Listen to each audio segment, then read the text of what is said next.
Hello guys and welcome to a new episode of the Football Plus F1 show. Today we're going to talk about yesterday's Premier League and the El Clasico, and also we're going to talk about the Mexico Grand Prix. Let's start with the Premier League. Wolves versus Burnley. Burnley win 3-2. The pressure is mounting more and more on Vitor Pereira and Wolves side, as they've been struggling all season. But Burnley, great win for them.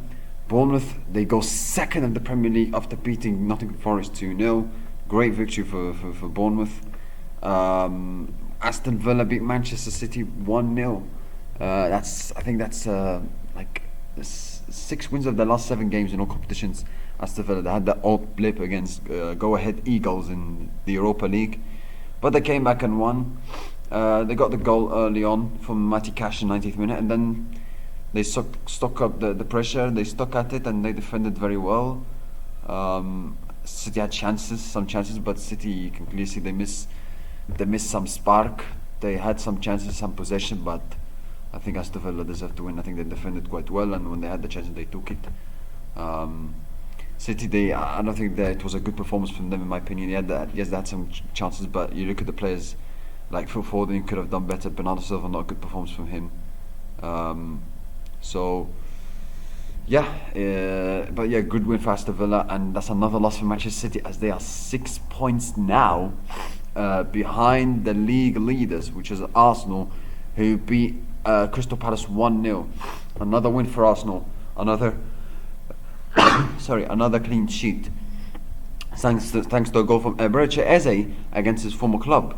If you look at Arsenal's record in October, obviously they have to play one more game in October against Brighton, but if you look at their record in October, they've won 5 games and 5 clean sheets in all the 5 games. 2-0 against Olympiacos, 2-0 against West Ham, 1-0 against Fulham, 4-0 against Atletico Madrid, 1-0 against Crystal Palace. It's like an Italian team, Catenaccio team, where they win 1-0, 1-0, 1-0, 2-0, 2-0. I mean, Arsenal look well drilled. They look very, very strong. You clearly see, I mean, they conceded 0 shots on target to Crystal Palace, who are a team that likes to score likes to attack, likes to score goals, and they've got quality players like Sarr, Mateta, and Ketia at the bench, who can make an impact as he did against Liverpool. They not only they get the clean sheet, they conceded 0 shots on target. So lots of credit goes to Arsenal, and they were defensively well drilled. You know, they scored the goal, a great finish from Ep40, who again shows one of the players that shows to Arteta why he should play like almost he should be a starter for Arsenal, because he's a quality player. He adds something to Arsenal's attack, quality and creativity, which not like Odegaard, for example, doesn't add much, in my opinion. Yeah, he used to have creativity, but not much more, in my opinion. Ep40, fantastic, good finish, and Arsenal keep winning 1-0. That's 6 points clear of Man City. That's 9 points clear of Liverpool, if I'm not mistaken. 7 points clear of Liverpool. They look strong. They look 4 points clear of Bournemouth for a second. I mean, people are saying already that Arsenal are going to walk away with the league. They're going to win the league comfortably. I mean, it's funny how this world changes, because I remember after Man City drew 1-1 with Arsenal and Liverpool were 5 points clear in 5 games, everybody was saying the league is over. Liverpool going to win the league. It's going to be easy peasy for them. And now Arsenal are 4 points clear, and they've won so many games, and Liverpool have lost so many games, and City they still haven't clicked yet. They are saying the league is over now. Arsenal's going to win. Listen, this is a marathon. This is not a sprint. It can change in many ways. Like last month, it was Liverpool who was 5 points clear. This month, Arsenal 4 points clear. Next month, it could be, I don't know. It could be Man City 4 points clear or 6 points clear. So don't react too early, because it's a long way to go. It's a marathon. It's not a sprint. But Arsenal look very, very strong. You have to say, the structure, the job that Mikel Arteta has done. He's been given the resources, giving everything he wanted, and he's maximizing on it really, really well. So you have to give him a lot of credit for that, and you have to give credit to Arsenal, because it's defensively look very, very strong. And they only conceded 1 shot on target in October. All the games they played. I mean, that's incredible from Arsenal. Super well drilled team, well coached, amazing defensive team, and There's a reason why Sir Alex Ferguson always said, defense wins titles, attack wins you games. And this is a prime example of Arsenal. Defensively, they're so strong. And people say, oh, but they're boring to watch. They don't score many goals. Well, they've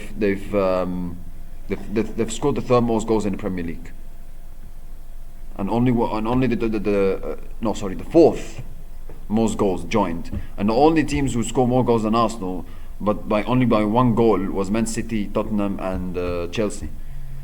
So so to say that Arsenal don't score goals is BS.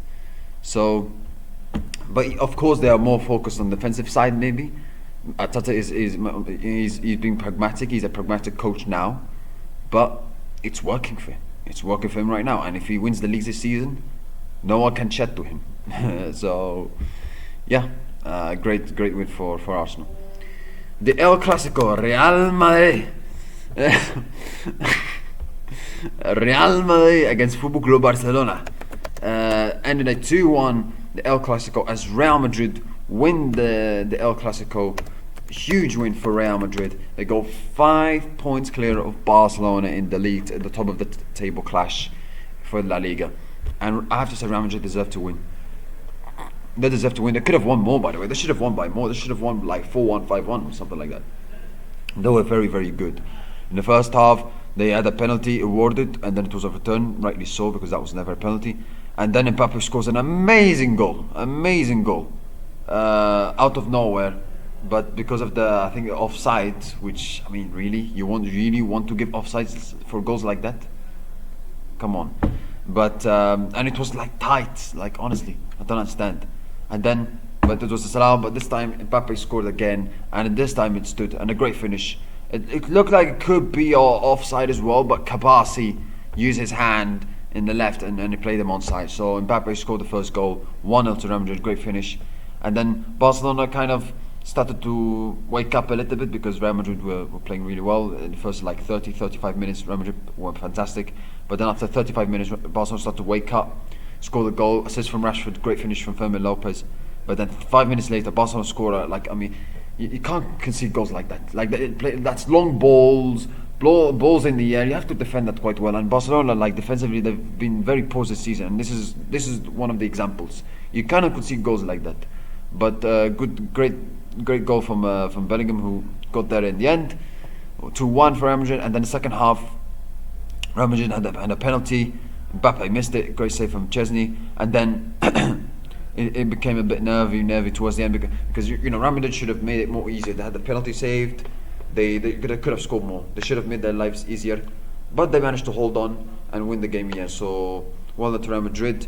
Red card for Pedri in the end, and that was a deserved red card. That was the second yellow. Red card for Andre Lunin after the final whistle, because of the Real Madrid bench and him, and he was one of them, was fighting with some of the Barcelona players, which I'm gonna get into at some point.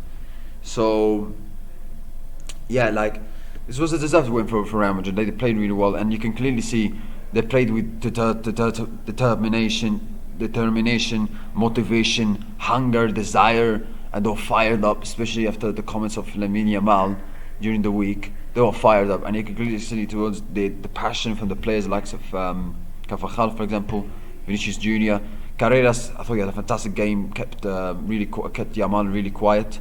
Militao, brilliant performance from him.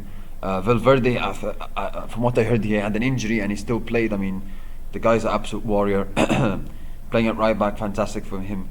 Great job. Bellingham scoring, Mbappe scoring again. Vinicius Junior, he looked quite good, caused some problems for the Barcelona defenders. I don't know why Javi Alonso took him off. I felt that was the wrong decision, but I also understand why he did that, because he wanted to manage the game towards the end, and he was aware that maybe Barcelona could score an equalizer. So he was like, let's get extra midfield defenders like Carvajal, Garcia, Ceballos, and players who would track back as well.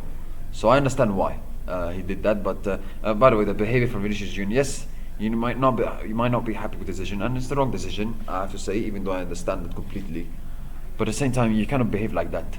Behaving like that, being angry, frustrated, throwing hands in the air, going straight away to the dressing room. What is this? It's stupid, very bad behavior from him. You cannot do that. But very important win for Real Madrid and a very important win for Xabi Alonso. They go 5 points clear. And I think Xabi Alonso, he used some risky tactics towards in the game, but at the same time it worked. It worked. So you have to give him a lot of credit for that. So well done to Xabi Alonso, well done to Real Madrid. For Barcelona, it was not a good performance. Like going forward, they were decent at times, but defensively they were absolutely all over the place. Garcia, all over the place. Gapasi, not good enough. Kunde, very poor. Balde, not great. Lamine Yamal, Ferran Torres, they didn't do anything.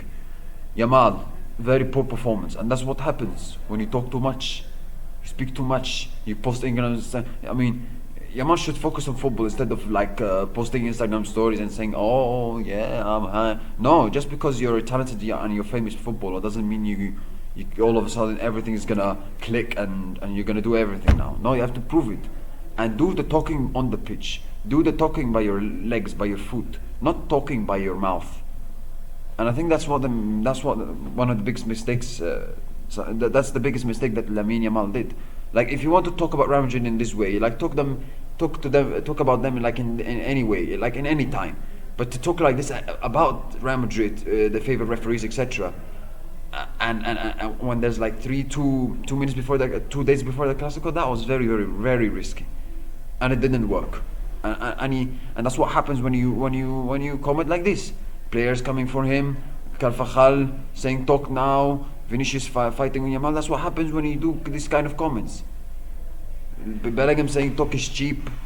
That's what happens when you do that, Lamine. So I'm sorry, but he deserves all the trolling that he gets from Real Madrid players and fans, because he can't do that. You can't do that, and he did that, and he punished himself. He shot himself in the foot with that kind of comments and posting Instagram stories and all that kind of stuff. So he needs to stop talking. He's a fantastic player, he's a quality player, still very, very young. But this is one of the lessons he has to learn and avoid it in the future. If he wants to become better and better, right? If he wants to become a super, super talented, super amazing player, become one of the greatest players, okay, be like Messi and Ronaldo, where don't talk too much, talk on the pitch, and don't send too much in social media. Right? So, yeah. But Barcelona, it was not a good performance, and defensively they were very exposed. You clearly see Hansi Flick didn't get the tactics right, even though he was not at the touchline, because he had a touchline ban for what he did last week against Girona. But Xabi Alonso got his tactics spot on, and Real Madrid, they deserve to win. So well done, and they go 5 points clear now. Are they the favourites now to win La Liga? Considering the Barcelona struggles, they've injuries they've had so far, and Real Madrid look like they look better this season in terms of performance and how they play, in terms of style of football under Xabi Alonso than last season, and then Ancelotti. Yeah, I think they have a better chance than to win the La Liga than Real Madrid, than Barcelona. But still early, so don't predict too much. Now let's move on to Formula 1.